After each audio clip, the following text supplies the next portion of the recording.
Hello friends, स्वागत है आप सभी का हमारे YouTube channel the study hub में। दोस्तों, आप सभी के लिए एक बहुत बड़ी खुशखबरी है। जी हाँ दोस्तों, व्यापम के द्वारा पटवारी परीक्षा के लिए तिथि जारी कर दिया गया है और वह एग्ज़ाम है 10 अप्रैल 2022 को। ठीक है दोस्तों, 10 अप्रैल 2022 को जो है एग्ज़ाम डेट तय किया गया है। तो दोस्तों, तैयारी आप चालू कर दीजिए और रोज़ कंटिन्यू मैथमेटिक्स और बाकी सब्जेक्ट्स की भी जो है आप प्रिपेयर करते रहिए, ताकि एग्ज़ाम में आप अच्छे से अच्छा नंबर ला सकें और उसमें एक पोस्ट जो है आप हासिल कर सकें। दोस्तों, आज का ये वीडियो बहुत ही खास होने वाला है, ठीक है, क्योंकि इसमें हम जो है प्रतिशत का जो है पार्ट क्रमांक 4 पढ़ने वाले हैं। यदि आपने हमारा पिछला वीडियोज़ नहीं देखा है तो आप प्लेलिस्ट पर जाके देख सकते हैं। साथ ही मैंने डिस्क्रिप्शन बॉक्स में भी उसका लिंक दे रखा है, आप वहाँ से भी उन वीडियोज़ को देख सकते हैं। ठीक है दोस्तों, तो चलिए दोस्तों वीडियो स्टार्ट करते हैं और देखते हैं कौन कौन से क्वेश्चन आज के इस वीडियो में शामिल हैं। तो चलिए दोस्तों, वीडियो का पहला प्रश्न देखते हैं हम। प्रश्न है हमारा कि 740 का 35% एक संख्या से 34 अधिक है ना। तो 740 का जो 35% है संख्या से कितना अधिक है? 34 अधिक है। इस संख्या का 2/5 कितना होगा? तो दोस्तों, यहाँ पर प्रोसेस इसका कैसा होगा ना, हमको संख्या निकालने के लिए सबसे पहले वो देखिए, हमको संख्या पहले ज्ञात करना है, फिर संख्या का कितना ज्ञात करना है, हमको 2/5 ज्ञात करना है। तो संख्या कैसे ज्ञात करेंगे? क्या क्या क्या दिया हुआ है यहाँ पर? 740 का 35%। तो हम यहाँ पे सीरीज पहले बना लेते हैं। 740 का मतलब क्या होता है? गुणा कितना प्रतिशत बोला जा रहा है? 35%। तो 35 बटा क्या हो जाएगा दोस्तों? 100 हो जाएगा। और ये किसके बराबर है? संख्या से 34 अधिक है। तो मान लीजिए कि वह संख्या क्या होगा? x होगा, है ना, या फिर आप संख्या की जगह संख्या भी लिख सकते हैं। तो यह जो है संख्या से कितना अधिक है? 34 अधिक है। तो ये हो गया हमारा 34। अब हमको यहाँ पर x की वैल्यू निकालना है, तो 34 को क्या करना पड़ेगा? इधर पक्षांतर करना पड़ेगा। तो x बराबर हमारे पास क्या आ जाएगा दोस्तों? x बराबर हो जाएगा 740 गुणा 35/100 माइनस 34। ठीक है, अगर अब हम इसको सॉल्व करेंगे, वहाँ से हमको किसका मान निकल जाएगा? x का। ठीक, अब यहाँ पर देखिए, सॉल्व करने के लिए कौन कौन सी चीज़ें कैंसिल हो रही है वो पहले देख लीजिए।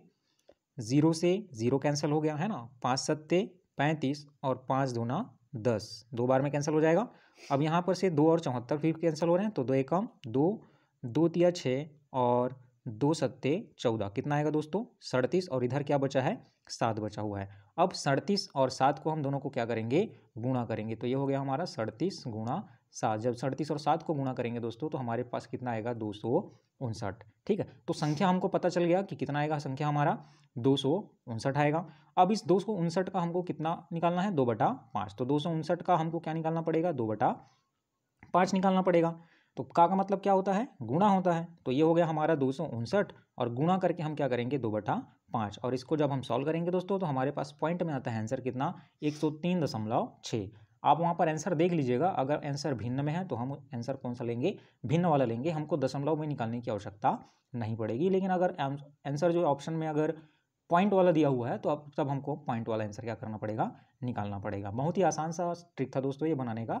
इस प्रकार के क्वेश्चन जो है व्यापम में पूछे ही जाते हैं, तो आप ज़्यादा से ज़्यादा ऐसे क्वेश्चन के जो है प्रैक्टिस करते रहिए। ठीक है, चलिए अगला प्रश्न देखते हैं। किसी वस्तु के मूल्य में पहले 10% की वृद्धि की गई तथा इसके उपरांत 20% की वृद्धि हुई। ठीक है, दोनों ही कंडीशन में वृद्धि हो रही है। पहले 10% की वृद्धि हुई, उसके बाद कितने प्रतिशत की वृद्धि कर रहे हैं हम? 20% की वृद्धि कर रहे हैं। यदि अंतिम बढ़ा हुआ मूल्य, मतलब अंत में जो मूल्य है कितना रुपए हो जाता है? 33 रुपये हो जाता है, तो प्रारंभिक मूल्य कितना था? ये हमको बताना है कि प्रारंभ में जो है उसका मूल्य कितना था। ठीक है दोस्तों, सबसे पहले हमको किसकी वैल्यू निकालनी है? मूल्य की वैल्यू निकालनी है, कितना था। तो चलिए देख लिया, मान लीजिए कि मूल्य x मान भी सकते हैं, या फिर मूल्य की जगह पे सीधा सीधा आप मूल्य भी लिख सकते हैं। उसके बाद कितने की वृद्धि हुई है? 10% की वृद्धि हुई है। तो 10% की वृद्धि करेंगे तो कितना आ जाएगा? 110/100। उसके उपरांत कितने की वृद्धि की गई है? 20% की वृद्धि की गई है। तो अब हमारे पास वैल्यू कितना आ जाएगा? 120/100। और यह जो है किसके बराबर है? 33 के बराबर है। ठीक है, बढ़ा हुआ जो मूल्य है, जब बढ़ाने के बाद जो मिलता है हमको, वो कितना मिलता है? 33 मिलता है। तो बराबर में हम क्या लिखेंगे? 33। अब यहाँ पर हमारा समीकरण जो है तैयार हो चुका है। अब हम यहाँ से इसको सॉल्व करेंगे। तो सॉल्व करने के लिए क्या करेंगे दोस्तों? यहाँ पर मूल्य को एक और रखेंगे, बाकी चीज़ों को उधर क्या करेंगे? ट्रांसफर करेंगे। तो ट्रांसफर करेंगे तो कौन कौन सी चीज़ें यहाँ पर कैंसिल हो रही है? चलिए, जो चीज़ें पहले कैंसिल हो रही है उसको देख लेते हैं हम यहाँ से। ये 0 से 0 कैंसिल हो जाएगा, इस 0 से ये 0 कैंसिल हो जाएगा, है ना। हमारे पास क्या बचेगा? ये 11 से 11 तिया 33, 3 बार में कैंसिल हो जाएगा। और इधर क्या बचा हुआ है? 12। 12 और 100 को जब हम कैंसिल करेंगे तो कितने बार में जाएगा? 2 6 का 12 और 2 50 में कितना जाएगा 100, ठीक है। तो हमारे पास चीज़ें कितनी आ गई हैं, इधर 3 बचा है, इधर 6 और इधर 50। तो इसको हम अरेंज करके लिख लेते हैं। तो मूल्य बराबर कितना आ जाएगा, 3 गुणा 50 ऊपर चला जाएगा, है ना, और 6 किधर आएगा, नीचे आ जाएगा। काटेंगे तो कितना आ जाएगा दोस्तों, फिर 2 से काट लेते हैं, 2 25 50 और 2 तिया 6, 3 से 3 कैंसिल हो जाएगा और बचेगा कितना हमारे पास 25, ठीक है। तो आप इस तरह से भी क्वेश्चन को जो है सॉल्व कर सकते हैं। ज़्यादा से ज़्यादा काट कर जो है, छोटे अंकों से काट कर जो है आप सॉल्व करने की कोशिश करिएगा, आसानी से बनेंगे क्वेश्चन, ठीक है। तो यहाँ पर हमारे पास मूल्य कितना आ गया 25, मतलब प्रारंभ में उसका मूल्य कितना था दोस्तों 25 था। बहुत ही आसान तरीके से था, बनने वाला क्वेश्चन था ये, आसानी से समझ में आ गया होगा। चलिए अगला प्रश्न देखते हैं हम। अगला क्वेश्चन है, किसी वस्तु पर दलाली की दर 4% से बढ़कर 5% होने पर भी एक दलाल की आय अपरिवर्तित रहती है, इसके व्यापार में कितने प्रतिशत की कमी आई, ये हमको बताना है। पहले उसकी दलाली की दर कितनी थी, 4% था, बाद में कितना हो गया 5% हो गया, लेकिन उसकी आय में कोई चेंजेस नहीं हो रही है। मतलब पहले वो 4% में कमा रहा था, अब जो है 5% में कमा रहा है। तो दर वृद्धि हुई तो उसके आय में भी वृद्धि होनी चाहिए थी, लेकिन नहीं हो रही है। तो हमको बताना है कि उसके व्यापार में कितने प्रतिशत की कमी आई, ये हमको बताना है, ठीक है। तो हम क्या निकालेंगे दोस्तों, सबसे पहले तो अंतर निकाल लेते हैं। अंतर कितने का आएगा हमारे पास, 4% से बढ़कर कितना हो रहा है 5% हो रहा है। तो अंतर कितने का आया 1% का। और यहाँ पर पूछा क्या गया है, कमी को पूछा गया है। तो मैंने आपको क्या बताया कि जब भी कमी को पूछा जाएगा नीचे में आपको क्या लेना है, ज़्यादा वाला लेना है। तो यहाँ पर ज़्यादा वाला कौन सा है 5 है ना, कम वाला 4 है, ज़्यादा वाला क्या है 5। हमने ऊपर में लिखा अंतर को 1 लिख दे, नीचे में क्या लिखेंगे, कमी को पूछा है तो ज़्यादा वाला लिखेंगे, ये हमने लिख दिया 5 को। तो समीकरण हमारे पास क्या बना, 1/5 गुणा 100, है ना। अब 1/5 गुणा 100 को सॉल्व करेंगे, कितना आएगा 5 20 100, हमारे पास कितना परसेंट आ जाएगा दोस्तों 20% आ जाएगा, ठीक है। तो व्यापार में कितने प्रतिशत की कमी आई, 20% की कमी आई। ये बहुत ही आसान सा ट्रिक था, यदि ये ट्रिक आपको याद रहेगा तो आप क्वेश्चन जो है आसानी से सॉल्व कर सकते हैं, है ना। चलिए अगला प्रश्न देखते हैं हम। यदि 7% लवण वाले 12 लीटर घोल को उबालकर 4 लीटर पानी को वाष्पित कर दिया जाए, है ना। क्या क्या किया गया है, पहले 7% लवण वाले, मतलब 7% उसमें नमक मिला है, ये 12 लीटर का घोल था, उसको उबाल कर हम जो है 4 लीटर पानी को क्या कर देते हैं, वाष्पित कर देते हैं। मतलब 4 लीटर पानी जो है भाप बनकर उड़ जाता है। तो शेष बचे घोल में लवण का प्रतिशत कितना है, ठीक है। तो ये ऐसा प्रकार के क्वेश्चन मैंने पहले भी बताए हैं वीडियो में, अगर आपने देखे होंगे तो ये वाला क्वेश्चन जो है आप आसानी से बना सकते हैं। तो चलिए पहले क्या क्या करेंगे देख लीजिए, यहाँ पर कितना प्रतिशत है ना। पहले वाले घोल का मात्रा कितना है 12 लीटर, तो पहले वाले घोल में हमने कितना लिख दिया 12 लिख दिया, ठीक है। अब वहाँ से हमने 4 लीटर पानी को क्या कर दिया है, वाष्पित कर दिया है। तो जब 4 लीटर पानी जो है भाप बनकर उड़ जाता है, तब लवण की मात्रा घोल की मात्रा कितनी रहेगी, 8 लीटर रहेगा। 12 में से 4 चला गया, कितना बच गया हमारे पास 8 बच गया, ठीक है।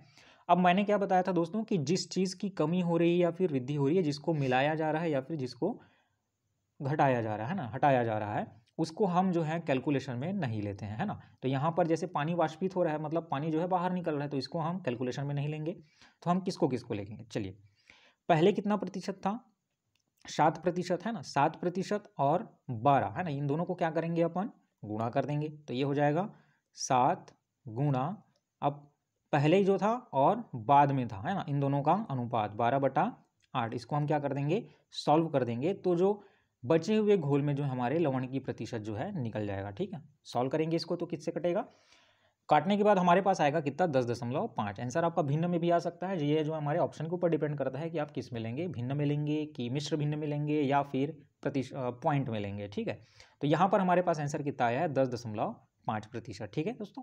चलिए इसको एक बार फिर से याद रखिएगा कि सबसे पहले आपको क्या करना है, जिसको मिलाया जा रहा है या फिर जिसको निकाला जा रहा है उसको आपको कैलकुलेशन में नहीं लेना है ना। पहले जो प्रतिशत दिया हुआ है वो ये हो गया हमारा 7%, जो 7 में ले लिए, और जो प्रारंभिक जो उसका कितना था मात्रा था वो 12, और बाद में जो मात्रा हो गया वो 8, है ना। इन दोनों को क्या करना है, इन सभी को सॉल्व कीजिए, आपका आंसर आ जाएगा। बहुत ही आसान सा ट्रिक था। चलिए अगला प्रश्न देख लेते हैं हम इसी में। सेब के मूल्य में 25% कमी होने पर 25% कमी होने पर एक ग्राहक को 240 में 2 किलोग्राम अधिक सेब मिलते हैं, है ना। 240 रुपये में उसको जो है 2 किलोग्राम सेब जो है अधिक मिल रहा है। घटा मूल्य प्रति किलोग्राम कितना होगा? जो मूल्य घटा हुआ है वो प्रति किलोग्राम कितना घटा है ये हमको बताना है। तो पहले सबसे पहले तो हमको क्वेश्चन को समझना है कि 25% की क्या हुई है? कमी हुई है, और उसको 240 रुपये में 2 किलोग्राम सेब जो है ज़्यादा मिल रहा है, ठीक है। तो जो घटा है मूल्य उसको हमको प्रति किलोग्राम में निकालना है, एक साथ नहीं निकालना है, ठीक है। तो यहाँ पर ट्रिक क्या है हमारा, पहले तो हम क्या निकालेंगे, 1 किलोग्राम का प्रतिशत निकाल लेते हैं, ठीक है। जो 1 किलोग्राम का प्रतिशत होगा वही हमेशा क्या होगा, वर्तमान भाव आएगा, मतलब प्रेजेंट रेट उसका कितना है ये हमको बताता है। क्या बताता है?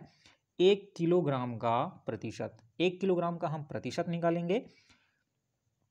तो यहाँ पर 1 किलोग्राम कैसे निकालेंगे दोस्तों? यहाँ पर देखिए 240 में कितना किलोग्राम मिल रहा है? 2 किलोग्राम अधिक सेब निकल रहा है, तो 2 किलोग्राम जो है सेब अधिक मिल रहा है, तो हम 1 किलोग्राम का पहले निकालेंगे। तो दोनों को क्या करना पड़ेगा, भाग देना पड़ेगा। 240 में से आप किसको भाग दे दीजिए, 2 को भाग दे दीजिए, कितना आएगा, 120 रुपये प्रति किलो निकल गया। मतलब 120 रुपये प्रति किलो की क्या हुई है, सॉरी 120 रुपये जो है प्रति किलो मिल रहा है हमको, है ना। 1 किलो सेब का रेट कितना हो गया, 120 रुपये हो गया, क्योंकि 2 किलोग्राम का सेब का मूल्य कितना हो गया था यहाँ पे, 240 रुपये था, तो 1 किलोग्राम का कितना हो गया, 120 रुपये। तो ये 1 किलो का भाव निकल गया कितना, 120 रुपये प्रति किलो। अब ट्रिक हमारा क्या है यहाँ पे, 1 किलोग्राम का क्या निकालेंगे, प्रतिशत। अब यहाँ से हमने तो 1 किलोग्राम निकाल लिया, अब उसका क्या निकालेंगे, प्रतिशत निकालेंगे। तो 120 का क्या निकालेंगे दोस्तों, 25% निकालेंगे। तो 120 का 25% निकालने के लिए क्या करेंगे, 120 गुणा 25/100। अब इसको सॉल्व करेंगे, सॉल्व करने पर क्या क्या आएगा, 0 से 0 कट जाएगा, 2 6 का 12 और 2 पंचे 10, 5 एकम 5 और 5 अब 25, क्या क्या बचा हमारे पास, 6 और 5, 6 और 5 को गुणा करेंगे दोस्तों कितना आएगा हमारे पास, 30। तो यही 30 जो है हमारा क्या होगा, वर्तमान भाव होगा, है ना। ये जो वर्तमान रेट है वही होगा। तो वर्तमान में जो रेट है प्रति किलोग्राम कितना है ना, तो वो कितना आएगा, 30 रुपये आएगा, ठीक है। घटा हुआ मूल्य जो है प्रति किलोग्राम कितना है पूछा है, तो कितना रुपये आ जाएगा, 30 रुपये आ जाएगा, ठीक है, वर्तमान भाव। चलिए अगला प्रश्न देख लेते हैं हम इसी में।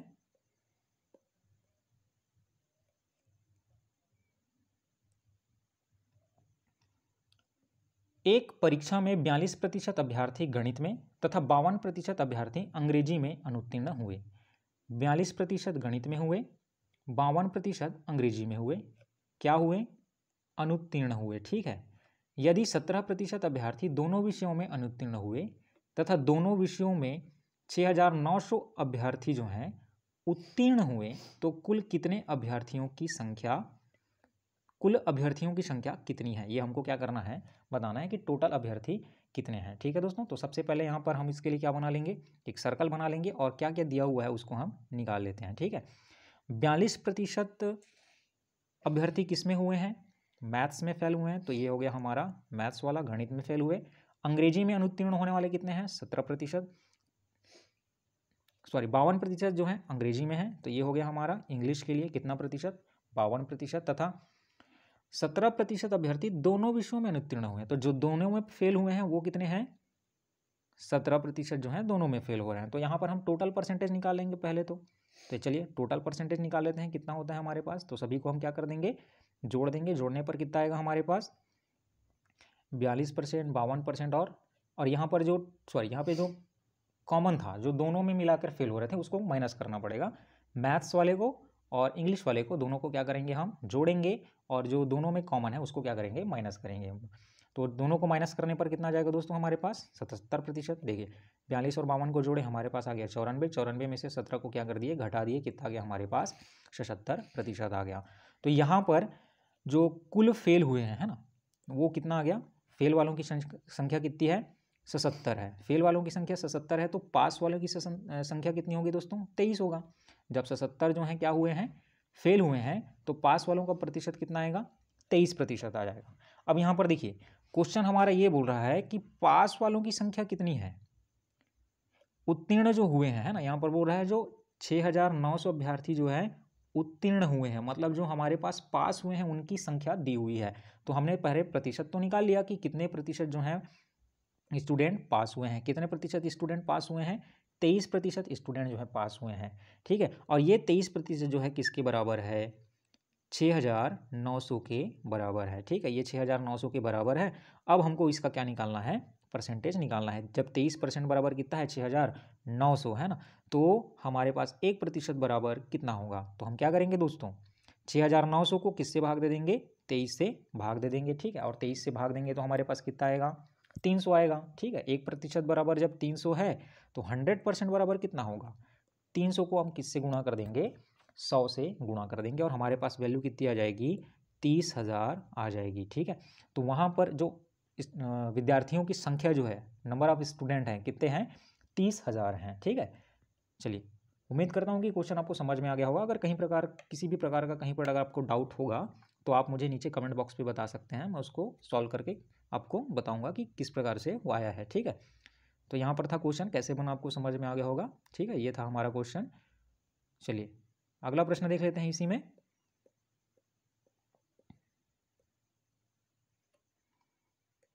इसी प्रकार का क्वेश्चन है ये। किसी कक्षा में 72% विद्यार्थी ने विज्ञान तथा 44% ने गणित विषय चुना। विज्ञान चुनने वाले कितने प्रतिशत हैं, 72%, और गणित चुनने वाले कितने हैं, 44%, ठीक है। तो साइंस वाले के लिए आ गया हमारे पास 72%, मैथ्स वाले के लिए क्या कर लेंगे आप, 44%। इस प्रकार का जो है आप डायग्राम बनाकर जो है रख लेंगे, तो इसमें जो है दोस्तों किसी प्रकार का कन्फ्यूजन नहीं होता है, ठीक है। चलिए, यदि प्रत्येक विद्यार्थी ने जीव विज्ञान तथा गणित में, प्रत्येक विद्यार्थी ने जीव विज्ञान तथा गणित में कम से कम एक विषय चुना है, मतलब जितने भी विद्यार्थी हैं या तो वो जीव विज्ञान या फिर गणित दोनों में से कम एक विषय चुने ही हैं, और 40 विद्यार्थी ऐसे हैं जिन्होंने दोनों विषय चुना है, 40 जो हैं वो दोनों सब्जेक्ट को चुने हैं। तो कक्षा में कुल कितने विद्यार्थी हैं, ये हमको क्या करना है, बताना है, ठीक। तो चलिए क्वेश्चन बनाते हैं, कैसे बनेगा। साइंस में कितने हैं दोस्तों, 72 हैं, और मैथमेटिक्स में कितने हैं, 44 हैं। तो टोटल परसेंट कितना आ जाएगा हमारा, 116%, ठीक है। साइंस वाले कितने हैं, 72, मैथ्स वाले कितने हैं, 44। तो टोटल परसेंट आ गया हमारा 116। अब देखिए, जो हम माने हैं वो तो 100% ही होगा ना। अब यहाँ पर कितना परसेंट आ रहा है, 16% एक्स्ट्रा आ रहा है। तो जो 16% एक्स्ट्रा आ रहा है वो दोनों विषय को जो चुने हैं वो उनके यहाँ है, ठीक है। तो दोनों विषय में चुनने वाले कितने प्रतिशत हैं, 16% हैं।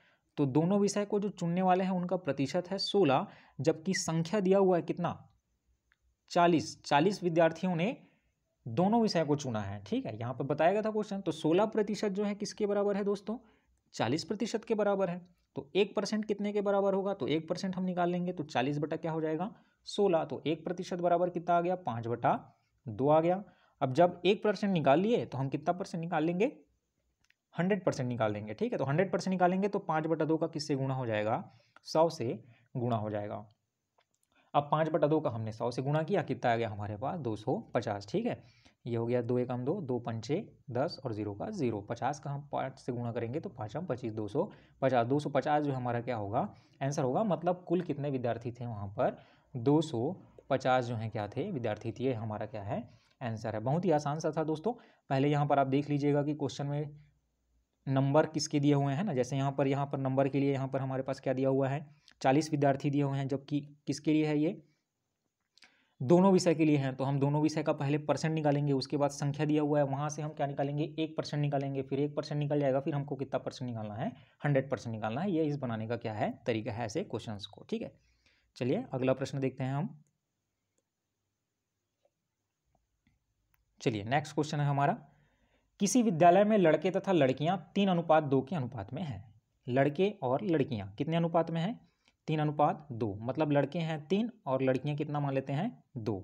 यदि 20% लड़के तथा 30% लड़कियां छात्रवृत्ति लेने वाले हैं, 20% लड़के छात्र लेते हैं छात्रवृत्ति और 30% लड़कियां लेती हैं, तो छात्रवृत्ति न लेने वाले की विद्यार्थियों का प्रतिशत कितना होगा। जो छात्रवृत्ति नहीं ले रहे हैं, यहाँ पर क्वेश्चन पूछा जा रहा है, जो नहीं ले रहे हैं ऐसे विद्यार्थियों का प्रतिशत कितना होगा। जो यहाँ पे संख्या में नहीं पूछ रहा है, किसमें पूछ रहा है, प्रतिशत में पूछ रहा है। तो देखिए कैसे बनेगा, पहले क्वेश्चन के अकॉर्डिंग देख लेते हैं क्या क्या है। हमारे पास 3:2 में है लड़के और लड़कियां। तो लड़कों का संख्या कितना मान लेते हैं, 3, और लड़कियों की संख्या कितना मान लेते हैं, हम 2 मान लेते हैं। अब यहाँ पर 20% लड़के, तो जो 20% लड़के जो हैं छात्रवृत्ति ले रहे हैं, लेने वाले हैं, तो नहीं लेने वाले कितने हो गए, 80% होंगे। उसी तरह यहाँ पर लड़कियों में देख लेते हैं, अगर लड़कियों में से 30% लड़कियाँ छात्रवृत्ति ले रही हैं तो 30% जब छात्रवृत्ति लेने वाले हैं तो बच गए कितने, 70%। तो 70% क्या होगा, नहीं लेने वाला होगा। तो ये कितना हो गया, इस प्रकार हमने क्या कर लिया, उसको बांट दिया है, ये है लेने वाले, ये है नहीं लेने वाले। यहाँ ठीक है, यहाँ पर लड़कियों में 30% लेने वाले हैं और 70% नहीं लेने वाले हैं। अब यहाँ पर क्या बोलता है, हमको छात्रवृत्ति न लेने वालों की प्रतिशत निकालना है। तो यहाँ पर छात्रवृत्ति न लेने वाले कितने हैं, 80 हैं। तो पहले लड़कों के लिए निकाल लेते हैं। तो 3 का कितना निकालेंगे हम, 80%। ठीक है, तो 3 का मतलब कितना होता है, गुणा होता है और बटे में क्या आ जाएगा, 100। इसको सॉल्व करेंगे, हमारे पास कितना आएगा, 2.4।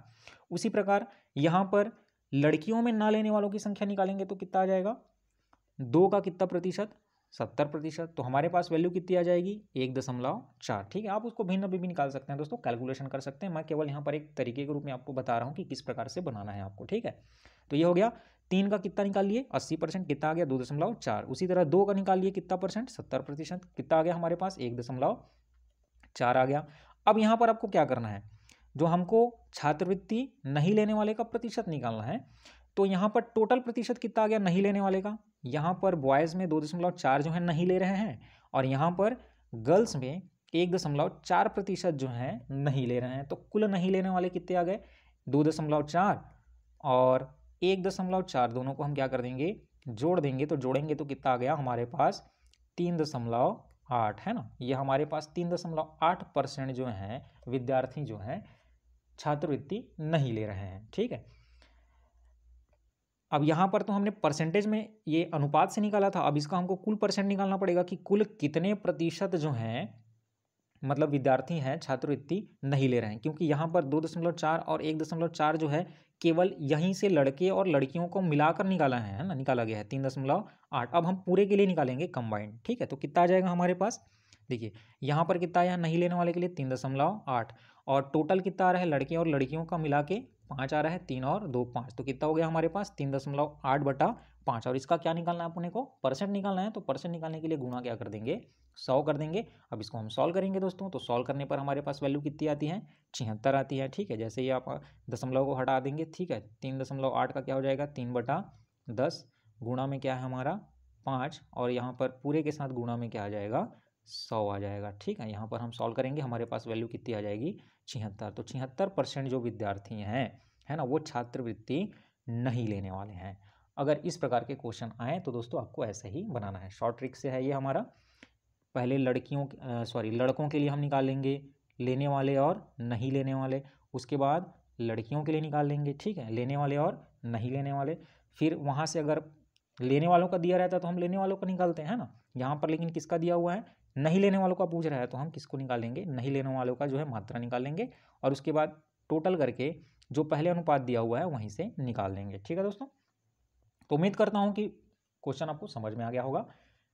अगर किसी प्रकार का भी डाउट होगा तो आप मुझे कमेंट्स कर सकते हैं, पूछ सकते हैं कि कहाँ पर डाउट हुआ है, मैं आपको एक्सप्लेन कर दूंगा। ठीक है दोस्तों, तो दोस्तों ये था आज का वीडियो है ना। अगर आपको वीडियो पसंद आया हो, अच्छा लगा हो तो लाइक करना बिल्कुल भी मत भूलिएगा। यदि आप चैनल पर नए हैं तो चैनल को सब्सक्राइब कर लीजिए, साथ ही नोटिफिकेशन बेल को भी ऑन कर लीजिएगा ताकि जब भी हम नए वीडियो डालें उसकी जानकारी आपको तुरंत पहुँच जाए। ठीक है दोस्तों, तो मिलते हैं अगले वीडियो में। प्रतिशत का नहीं, एक अगला जो है टॉपिक्स उसका लेकर चलेंगे, उसमें भी सीरीज वाइज चलेंगे है ना। अनुपात को लेकर चलेंगे और अनुपात में जितने भी क्वेश्चन हैं, जिस प्रकार के क्वेश्चन बनते हैं वो हम पूरा जो वहाँ पर एक्सप्लेन करेंगे और सीरीज वाइज लेकर चलेंगे। ठीक है दोस्तों, वीडियो को अंत तक देखने के लिए धन्यवाद।